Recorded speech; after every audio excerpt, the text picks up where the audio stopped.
Al-Imam Al-Bukhari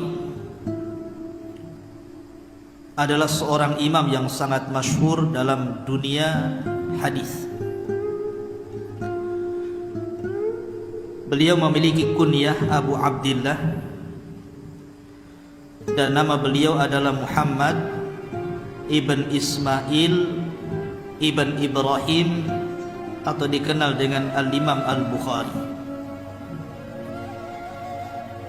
Lahir pada tahun 194 Hijriah di sebuah tempat namanya Bukhara di Khurasan yang dikenal dengan pecahan Soviet hari ini, dan wafat pada tahun 226 Hijriah di Samarkand. Para ulama hadis banyak yang memberikan gelar kepada Imam Bukhari sebagai Amirul Mukminin fil Hadis, pemimpinnya kaum muslimin dalam bidang hadis. Dan dia hidup pada kurun ketiga dari hijrah Nabi SAW. Bahkan dikatakan Imam Bukhari adalah orang yang pertama kali meletakkan dalam Islam ini sebuah kitab khusus yang mengumpulkan hadis-hadis yang sahih saja. Bahkan kitabnya diakui oleh ulama dunia bahwa tidak ada kitab yang lebih sahih melebihi Sahih Bukhari, maksudnya setelah Al-Quranul Karim. Dan dia adalah salah satu kibarul hufad, ulama yang sangat banyak hafalan terhadap hadis Nabi SAW, sampai-sampai ada yang mengatakan Allah Subhanahu wa ta'ala tidak menciptakan makhluk seperti Bukhari, seolah-olah Allah hendak menciptakan Bukhari memang khusus untuk mendalami hadis. Kemudian juga Imam Bukhari termasuk ulama yang sangat unggul dalam beberapa ilmu yang berkaitan dengan hadis, seperti ulumur rijal, al-jarh wa ta'dil, kemudian juga ulum al-ilal. Sampai-sampai pujian para ulama membanjiri Imam Bukhari karena cerdasnya beliau ketika bicara tentang hadis Nabi sallallahu alaihi wasallam. Masyarul muslimin yang dimuliakan Allah Azza wa Jalla. Baik, kita mulai. Siapa Imam Bukhari? Imam Bukhari adalah Muhammad ibn Ismail ibn Ibrahim ibn Mughirah al-Bardizbah. Al-Bardizbah, salah satu buyut Bukhari, adalah seseorang yang berasal dari Persia. Dia beragama Majusi, kemudian meninggal di atas Majusi. Tetapi Mughirah sempat masuk Islam, sehingga keturunannya Ibrahim dan turunan Ibrahim Ismail menjadi ulama hadis. Jadi Imam Bukhari itu punya bapak seorang ulama hadis, namanya Ismail ibn Ibrahim. Bahkan Imam Ibn Hibban mengatakan sedikit sekali seorang ulama yang dia ahli hadis, bapaknya juga ahli hadis seperti Bukhari. Jadi ayahandanya Imam Bukhari itu seorang ahli hadis, cuman tidak terkenal. Kenapa? Karena memang tidak meninggalkan karya. Lain dengan Imam Bukhari, ada karyanya, makanya dikenal. Tetapi Imam Bukhari sendiri membuat bab dalam kitab tarikhnya tentang ayahnya sendiri. Jadi Imam Bukhari itu ada satu kitab namanya Tarikh, Kitabut Tarikh. Imam Bukhari meletakkan dalam kitab ini tentang bab soal bapaknya, kemudian menyebutkan terjemah bapaknya, dan dikatakan bahwa sesungguhnya ayahku seorang ulama hadis. Termasuk juga Imam Ibn Hibban mencantumkan dalam kitabnya tentang biografi ayahandanya Imam Bukhari. Maka dari sini wajar kalau seandainya Imam Bukhari menjadi ulama hadis, karena memang bapaknya ahli hadis. Lah Imam Bukhari sendiri menjadi khilaf para ulama tentang masalah dari mana asalnya.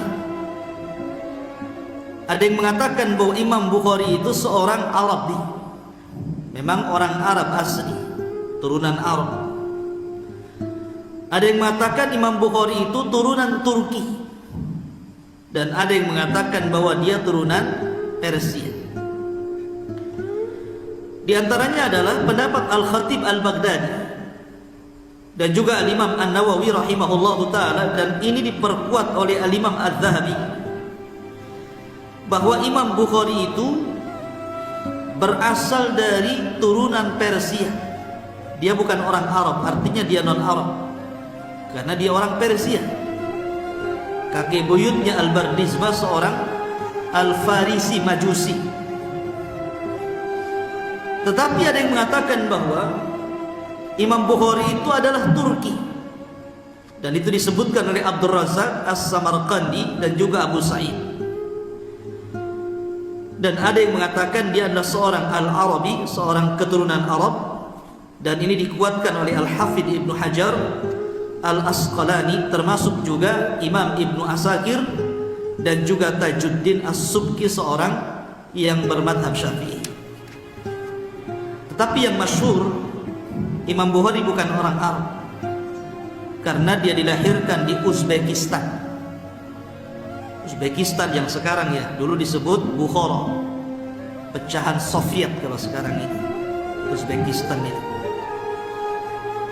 Lah disebutkan bahwa Imam Bukhari itu lahir di malam Jumat di bulan Syawal pada tahun 194 Hijriah.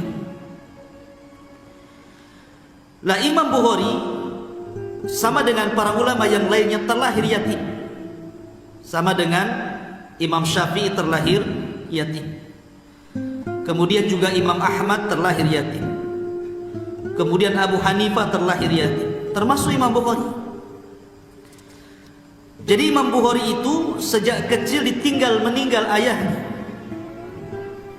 dan yang merawat Imam Bukhari adalah ibunya.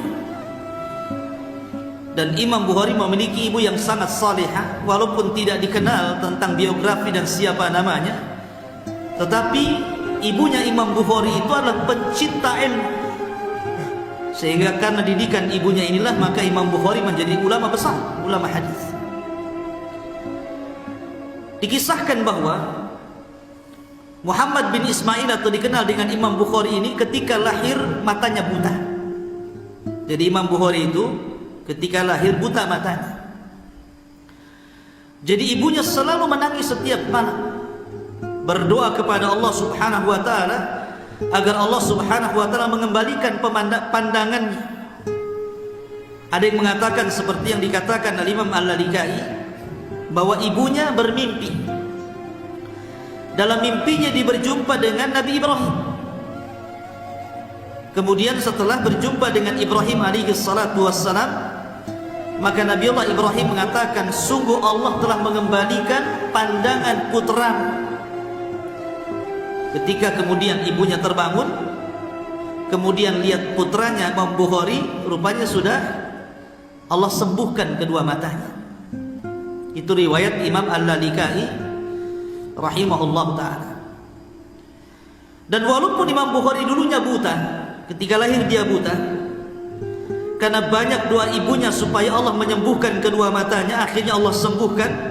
Lah Imam Bukhari ini punya pandangan yang tajam, padahal dulu sempat buta, itu kemudian Allah sembuhkan. Sampai-sampai dijelaskan, Imam Bukhari itu selalu mencatat hadis. Apabila tidak ada biaya untuk membeli semacam lampu templon mungkin bahasa kita, maka beliau keluar rumah kemudian mencari bulan. Jadi dari cahaya bulan itulah semalaman suntuk Imam Bukhari terkadang menulis atau memindahkan tulisan. Anda bisa bayangkan menulis dengan cahaya bulan.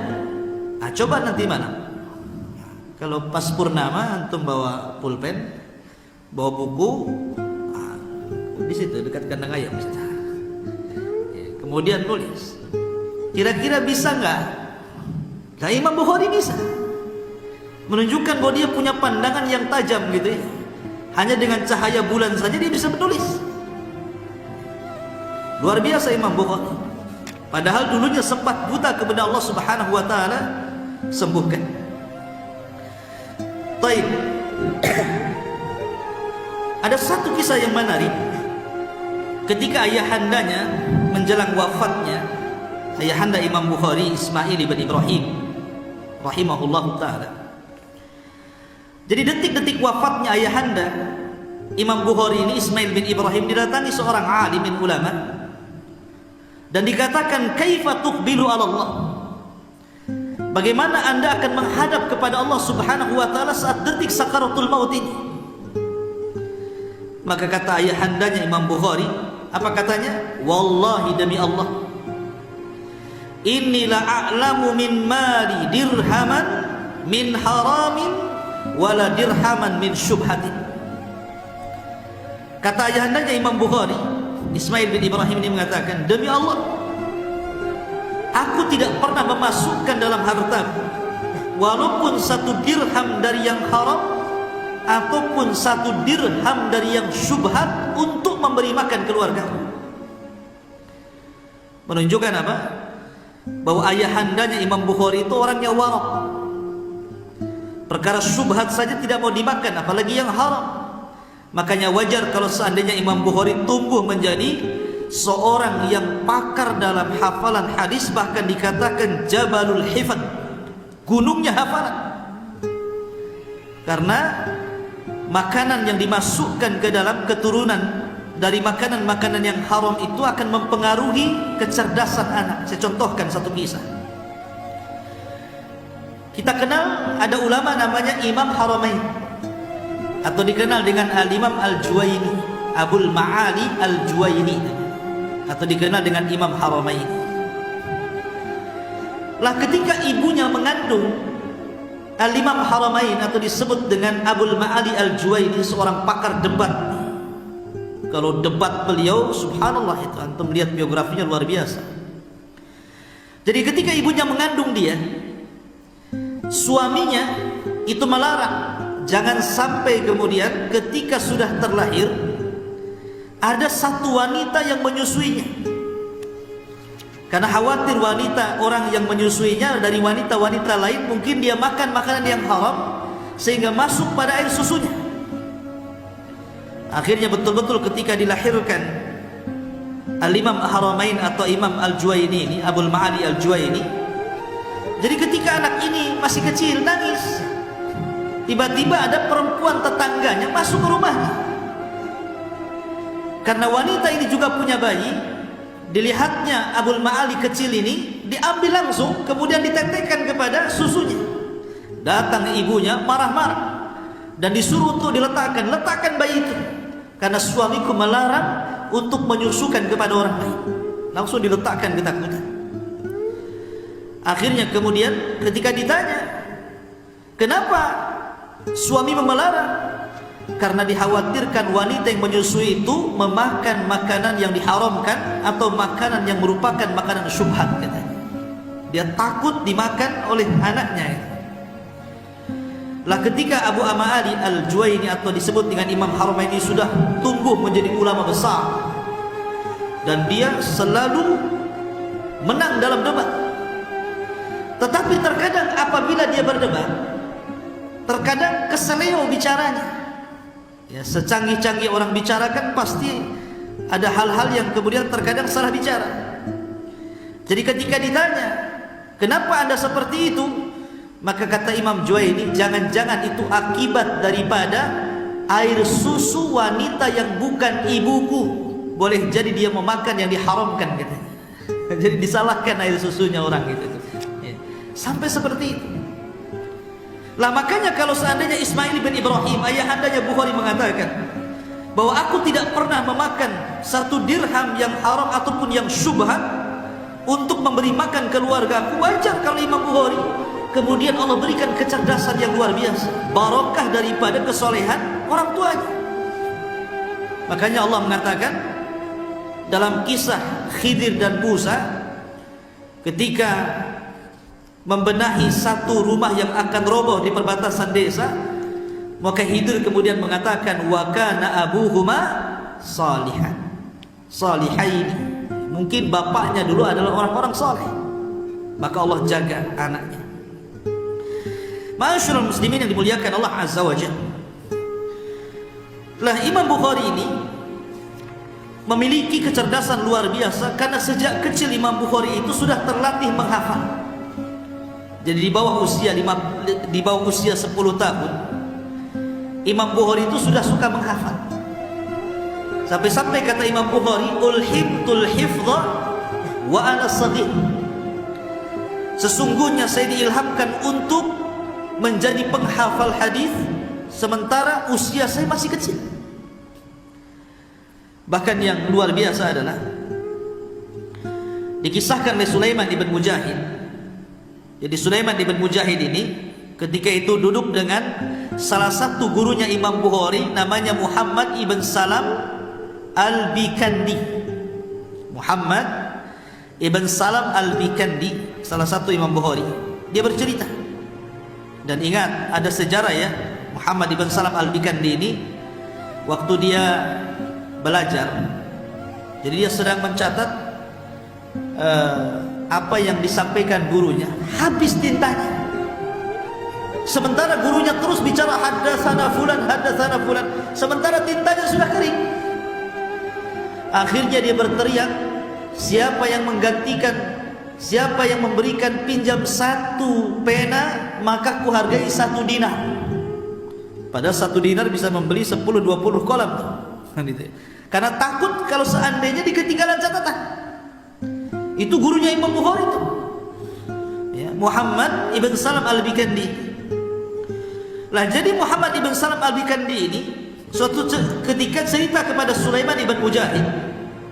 Lah Imam Bukhari ini baru saja kemudian duduk di majlisnya kemudian pergi. Katanya Muhammad ibn Salam Al-Bikandi kepada Sulaiman ibn Mujahid ini, kalau seandainya kamu tadi datang cepat ke sini, kemudian engkau berjumpa dengan anak kecil, maka engkau akan takjub dengan anak itu, karena anak itu yahfad 70.000 hadis. Anak itu memiliki hafalan 70.000 hadis. Ketika itu usia 11 tahun. Jadi ketika usia Imam Bukhari itu 11 tahun, kata gurunya Muhammad bin Salam Al-Bikandi kepada Sulaiman ibn Mujahid, kalau engkau tadi cepat saja datang kemari sebelum perginya anak kecil itu, engkau akan melihat bahwa ada anak kecil mampu menghafal 70.000 hadis, 70.000 hadis di usia 11 tahun gitu. Imam Bukhari. Jadi Imam Bukhari di usia 11 tahun sudah 70.000 hadis itu di kepalanya, di luar kepala. Sama dengan kita di luar kepala, tapi gak masuk. Kalau Imam Bukhari di luar kepala ya betul-betul dalam kepala ya. Akhirnya kemudian Sulaiman ibn Mujahid penasaran, dicarinya anak itu, maksudnya Imam Bukhari. Setelah berjumpa, kemudian dia katakan seperti yang dikatakan Muhammad ibn Salam Al-Bikandi ini, apakah engkau benar menghafal 70.000 hadis, 70.000 hadis? Kata Imam Bukhari, bahkan aksal, lebih daripada 70.000. Imam Bukhari bahkan lebih daripada 70.000. Usianya 11 tahun ketika itu. Zaman sekarang 11 tahun Arba'in Nawawi saja dah hafal. Arba'in ya, hadis 40. Jangan arba'in, innya dibuang, arba saja. 4 hadis saja udah sewak kotaknya ya. Tapi kalau suruh nyanyi hafal dia. Baik, ada satu kisah lagi yang menarik adalah, jadi suatu ketika Al-Imam Ad-Dakhili, ada seorang alim namanya Imam Dakhili, seorang alim besar Imam Dakhili itu, seorang muhaddis. Muridnya dari mana-mana, ribuan dari penjuru dunia datang belajar kepada Imam Dakhili untuk mengambil hadis Nabi.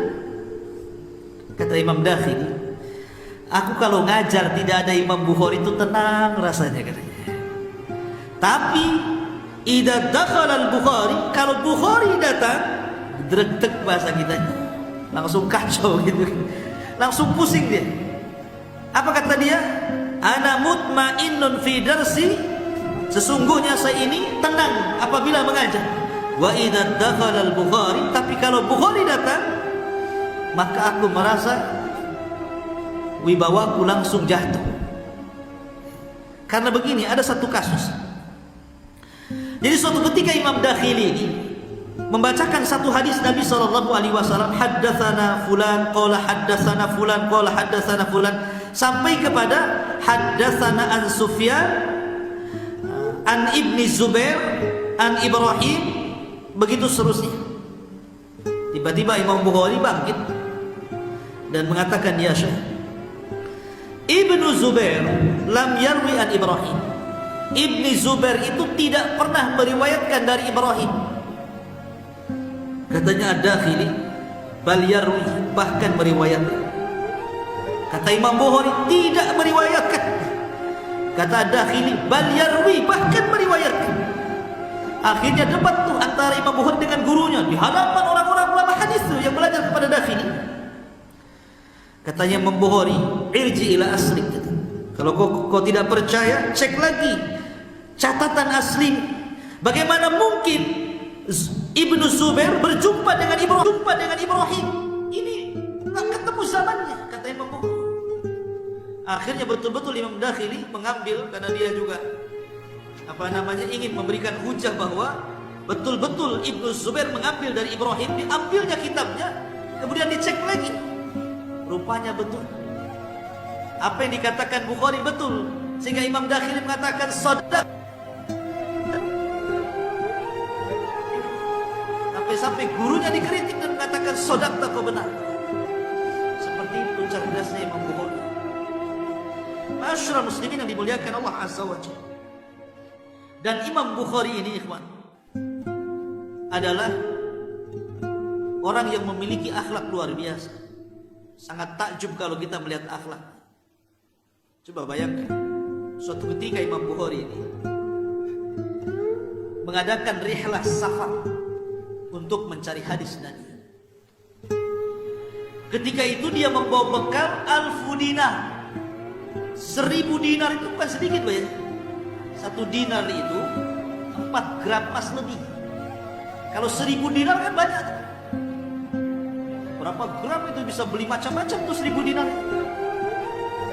Jadi Imam Bukhari ini membawa bekal banyak itu untuk safar rihlah di talabul ilm. Dia naik perahu. Kemudian di perahu itu dapat kawan bincang. Akhirnya keenakan, Imam Bukhari suka. Tahu akhirnya bincang. Rupanya Bukhari membawa uang sebanyak 1000 dinar. Tahu tuh. Imam Bukhari tidak sadar kalau seandainya kawan ngobrol di perahu itu sudah tahu bahwa dia bawa uang segitu banyaknya. Ketika kemudian tengah malam, semua orang tertidur, Imam Bukhari tertidur, tiba-tiba kawannya ini, kenalan di kapal ini, bangun, berteriak dan mengatakan, suriqati mali, hartaku dicuri, gitu. Semua terbangunlah. Orang-orang mengatakan, ada apa? Hartaku dicuri, uangku 1000 dinar dicuri, tasnya warnanya seperti ini, talinya seperti ini, katanya. Akhirnya semua orang terbangunlah, termasuk Imam Bukhari kan. Imam Bukhari ketika itu mendengar perkataan itu kaget. Dalam hatinya berpikir, ini kalau seandainya tahu bahwa orang-orang tahu bahwa dirinya membawa uang 1000 dinar, tentu akan jatuh nama Bukhari, karena akan dikenal sebagai pencuri. Padahal itu uang dia sendiri kan gitu. Kalau seandainya dia membela diri, akan jatuh juga. Terpaksa Imam Bukhari membuang uangnya ke lautan. Jadi malam-malam itu ketika digeledah, langsung uang itu dibuang ke lautan. Kenapa?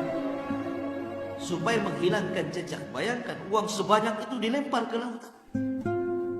Akhirnya digeledah-geledah, nggak ada.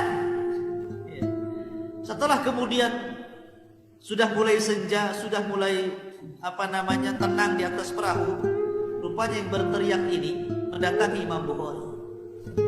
dan mengatakan, mana uangnya? Kata Bukhari, uang lautan. Kurang ajar. Mana uangnya? Saya buang ke lautan. Apa kau buang? Itu kan uang banyak. Kata Bukhari, ya jahil. Wahai orang jahil, kau sudah membuat sibuk satu kali. Kalau seandainya orang-orang menuduh aku pencuri, aku ini seorang ahli hadis, semua orang mengambil hadis dariku, apa kata dunia tentang diri? Aku tidak mungkin menjual gara-gara 1000 dinar, kemudian jatuh namaku sehingga orang tidak, maka lebih aku buang. Seperti ini Imam Bukhari ujiannya. Makanya Imam Bukhari sendiri ketat ketika mengambil hadis. Bahkan suatu ketika dia mendengar ada seorang syekh yang memiliki satu hadis Nabi SAW, dia ingin mengambil hadis. Dicarinya saya itu, rupanya berada di salah satu kebun. Lah syekh ini ketika itu memanggil untanya dan untanya tidak mau bergerak. Akhirnya kemudian syekh ini berpura-pura memegang makanan unta sehingga untanya datang, padahal dia sedang berbohong dengan unta. Ketika itu Imam Bukhari meninggalkan syekh itu dan mengatakan, kalau dia berbohong dengan unta, maka siapa tahu dia berbohong dengan hadis Nabi SAW. Ditinggalkan. Seperti itu ketatnya Imam Bukhari di dalam menuntut ilmu, terutama mengumpulkan hadis-hadis Nabi SAW. Masyarul muslimin yang dimuliakan Allah Azza wa Jalla. Baik, kita akan sebutkan beberapa pujian para ulama terhadap Imam Bukhari.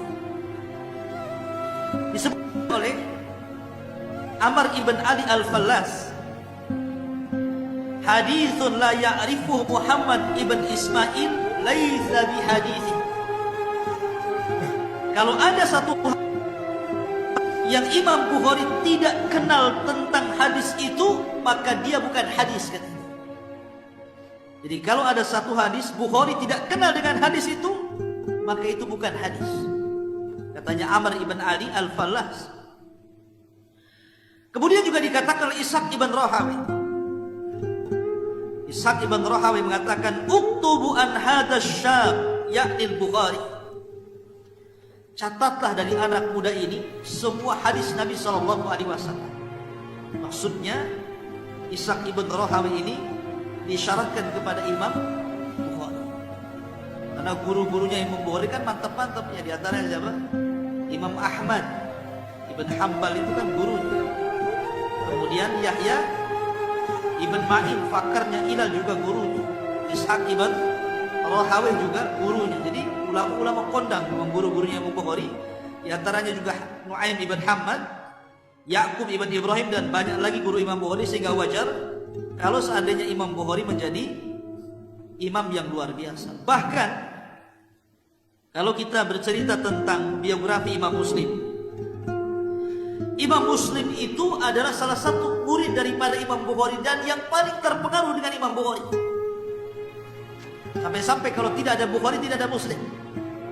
Ya, seolah-olah apa? Yang mencetak Imam Muslim menjadi ulama besar adalah Imam Bukhari, karena cerdasnya Imam Bukhari. Bahkan dikatakan oleh Abdullah ibn Sa'id ibn Ja'far, sami'tul ulama bil Basrati yaqulun ma fi dunya mithla Muhammad ibn Ismail fil ma'rifati was salah. Aku tidak pernah mendengar ulama di Basrah, bahkan tidak ada di dunia seperti Muhammad ibn Ismail dalam ilmu pengetahuan. Artinya salah itu kebaikan dirinya. Bahkan Imam Ibnu Huzaimah mengatakan, ma ra'aitu tahta adimis sama alaihi wasallam wa ahfad lahu min Muhammad ibn Ismail. Aku tidak pernah melihat di bawah kolong langit ini manusia yang lebih hafal dengan hadis Rasul, yang lebih mengetahui dengan hadis Rasul melebihi Muhammad ibn Maksudnya. Kemudian juga Imam Bukhari ini dijelaskan kecerdasannya tentang kuatnya hafalan. Ada sebuah kisah yang menarik ketika para ulama menjelaskan tentang kisah rihlahnya beliau ke Baghdad. Di suatu ketika Imam Bukhari itu rihlah ke Baghdad. Sampai di Baghdad, Imam Bukhari kemudian dites oleh 10 ulama. Ulama Baghdad mengetes hafalannya Imam Bukhari. Dan satu ulama membawa 10 hadis. Berarti kalau 10 ulama, setiap satu ulama membawa 10 hadis, berarti yang dites kepada Imam Bukhari itu 100 hadis. Karena satu ulama 10 hadis. Lah akhirnya kemudian setiap hadis itu dibolak-balikan matan dengan rawinya. Namanya ini matannya di sini, ini rawinya, ini matannya, ini rawinya, dibalik. Jadi matan itu dipindah ke sini, matan ini dipindah ke sini. Jadi 100 hadis itu dibolak-balik antara isi dan para perawinya. Kemudian ditanyakan satu-satu. Pertama, ulama yang pertama mengatakan, "Ya Bukhari, kamu kenal hadis ini? Qala haddatsana fulan qala an Rasulillah." Kata Imam Bukhari, "Saya enggak kenal." La adri, saya tidak. Kemudian soalan yang kedua, kata Imam Bukhari, "Saya tidak kenal, saya tidak tahu." Soalan yang ketiga, la adri, saya tidak tahu, sampai ke 100 hadis. Imam Bukhari mengatakan, la adri, saya tidak tahu, saya tidak tahu, saya tidak tahu. Kemudian kata Imam Bukhari, "Baik, saya jawab. Adapun matan hadis ini rawinya. Adapun matan hadis ini rawinya. Adapun matan hadis ini rawinya." Jadi Imam Bukhari mampu mengembalikan. Tapi ulama tidak heran karena Imam Bukhari itu kuat hafalan. Yang mengherankan para ulama bukan ketika Imam Bukhari mengembalikan antara matan dan rawinya, tetapi yang jadi heran para ulama adalah Imam Bukhari mampu mengulang pertanyaan sesuai dengan yang ditanyakan, bukan hadisnya. Mamanya saya ini buat soalan, mamanya Ustaz Lutfi, bagaimana dengan begini.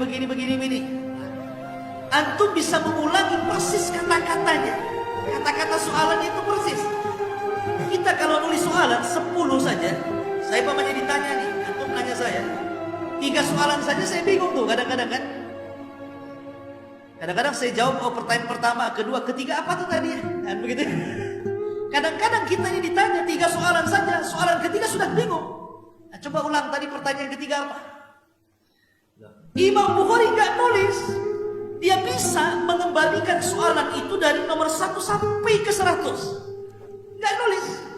Itu yang jadi heran para ulama, bukan soal hafalan hadisnya, tapi bagaimana Imam Bukhari bisa mengulang pertanyaan dari 1 sampai 100. Itu yang jadi heran para ulama itu. Luar biasa itu. Kita saja dikasih soalan, nggak ditulis loh ya, 10 soalan saja, belum tentu kita bisa merekam tuh. Paling tanya tadi soal yang kelima apa? Kan begitu kan. Ini 100 soalan bisa diulang tanpa ditulis, tanpa ada MP3, tanpa direkam. Inilah takjubnya para ulama tentang hafalan Imam Bukhari. Tapi ma'asyiral muslimin, setiap ulama itu punya ujian. Termasuk juga Imam Bukhari. Imam Bukhari ini diuji oleh Allah Subhanahu wa taala persis seperti Imam Ahmad. Tetapi masalahnya yang menguji Imam Bukhari itu bukan siapa-siapa, tapi gurunya sendiri.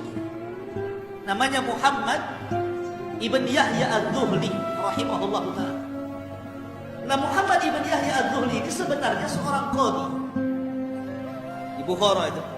Dia seorang qadhi, seorang pekerja kerajaan yang memutuskan sebuah perkara. Nah, Muhammad Yahya Az-Zuhli adalah orang yang paling berpegang dengan akidah Imam Ahmad, seorang ulama ahli sunnah. Dia gurunya Imam Bukhari dan gurunya juga Imam Muslim, Muhammad Yahya Az-Zuhli. Nah, salah satu keyakinan Muhammad Yahya Az-Zuhli itu menutup rapat-rapat tentang pemahaman Jahmiyah, di mana Yahya Az-Zuhli mengatakan, "Man qala lafdzul Qur'ani makhluk fahuwa Jahmi." Siapa yang mengatakan lafaz Al-Quran makhluk, maka dia Jahmi. Lah ketika itu pandangan Imam Bukhari, Dengan pandangan Imam Ahmad berbeda. Bukan berbeda maksudnya mengatakan Quran makhluk, tidak. Cuman Imam Bukhari lebih memerinci. Kalau Imam Ahmad kan secara global, kenapa? Wajar di zamannya karena Imam Ahmad itu menghadapi orang-orang Mu'tazilah, menghadapi orang-orang Jahmiyah. Sehingga Imam Ahmad sangat ketat tentang masalah Al-Quran itu. Makanya Imam Ahmad mengatakan dalam kitab Ushulus Sunnah, "Man qala lafdzul Qur'ani makhluk fahuwa jahmi." Barang siapa yang mengatakan lafaz Quran makhluk, maka dia Jahmi. Tapi Imam Bukhari beda. Imam Bukhari memerinci. Kata Imam Bukhari, dia mengatakan as-sautu sautul qari wal kalamu kalamul bari. Jadi Imam Bukhari mengatakan, kalau suara orang yang membaca Al-Quran, berarti suara orang yang baca makhluk. Karena suara yang membaca Quran itu kadang baik, kadang tidak baik, kadang enak, kadang gak enak gitu. Tetapi yang dimaksud al-kalam, ucapan yang keluar, maka itulah kalamu. Jadi Imam Bukhari memerinci, kalau suaranya makhluk, tapi ucapan yang keluar kalamullah. Tapi Imam Ahmad mengatakan lafaz Al-Quran makhluk, Jahmiyah. Lah ketika itu para ulama sudah tahu pandangan Bukhari yang berbeda dengan Yahya Az-Zuhli yang berpegang dengan pendapat Imam Ahmad. Ketika Imam Bukhari kemudian datang menemui Yahya Az-Zuhli, ketika itu Yahya Az-Zuhli mempersilakan Imam Bukhari untuk mengajar, dan subhanallah ribuan orang bertumplak di majelisnya Imam Bukhari. Ketika itu orang-orang sudah mewanti-wanti, jangan bicara tentang Al-Quran. Artinya jangan ditanya Bukhari soal mauqif dia tentang Al-Quran, karena dia lebih memerinci. Dan itu yang benar kata Imam Ibnu Qayyim rahimahullah ta'ala. Tapi ada saja Allah takdirkan yang bertanya, wahai Imam, bagaimana pendapatmu tentang lafzul Quran? Terpaksa dijawab. Kata Imam Bukhari, adapun lafaz Al-Quran, as-sautu sautul qari wal kalamu kalamul bari. Suara yang membaca Qurannya suara qari, tapi kalam yang keluar itulah kalam Allah Al-Bari. Dari sini Imam Bukhari difitnah mengatakan Al-Quran makhluk. Lah ketika Imam Bukhari difitnah mengatakan Al-Quran makhluk, sampai pula kemudian berita ini kepada gurunya Muhammad Yahya Az-Zuhli, yang ketika itu seorang qadhi. Marah Yahya Az-Zuhli. Akhirnya Yahya Az-Zuhli memfatwakan agar jangan satupun orang belajar kepada Bukhari, ditahdir sama gurunya. Akhirnya tidak ada satupun orang yang belajar kepada Bukhari. Dan ketika itu Imam Bukhari diusir dari negaranya, tidak boleh hidup dia di Bukhari. Lah dari situlah akhirnya kemudian Imam Bukhari keluar menuju Samarkand. Sampai di Samarkand dia ke rumah salah satu kerabatnya, tapi Allah Subhanahu wa taala takdirkan kemudian dia sakit. Lah disitulah Imam Bukhari merasa sempit dadanya karena difitnah masalahnya. Dan ketika itu dia berdoa kepada Allah Subhanahu wa taala. Namun sebelum dia wafat, kemudian Imam Bukhari pun akhirnya menulis satu buku bantahan kepada gurunya, namanya Khalqu Af'alil Ibad. Ya, bantahan kepada gurunya Muhammad Yahya Az-Zuhli, namanya Khalqu Af'alil Ibad. Baru setelah itu Imam Bukhari kemudian Allah takdirkan meninggal dunia. Ada yang mengatakan bahwa Imam Bukhari sebelum meninggal dia berdoa, Allahumma innahu qad dhaqat alayya al-ard bima rahubat faqbidni ilaika. Ya Allah, rasanya bumi ini sudah sempit bagiku, maka cabutlah nyawaku. Ada yang mengatakan Imam Bukhari itu meninggal disebabkan karena sakit hati. Sakit hati karena gurunya difitnah, bayangkan dia sampai diusir dari negaranya.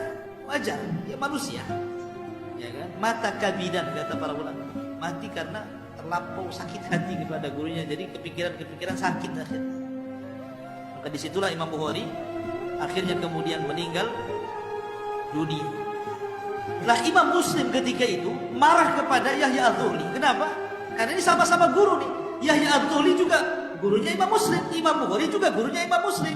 Kok berdebat nih guru-guru dua-duanya? Marah Imam Muslim. Makanya Imam Muslim akhirnya apa? Setelah dia tahu permasalahan Imam Bukhari dengan Yahya Az-Zuhli, catatan Muhammad Yahya Az-Zuhli dikembalikan kepada gurunya.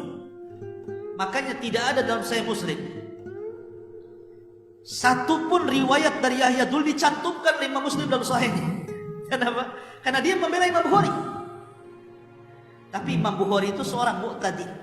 Walaupun dia difitnah oleh gurunya Yahya Adzuli, tetap saja dalam Sahihnya dicantumkan hadis beliau, tapi dengan cara disamarkan namanya.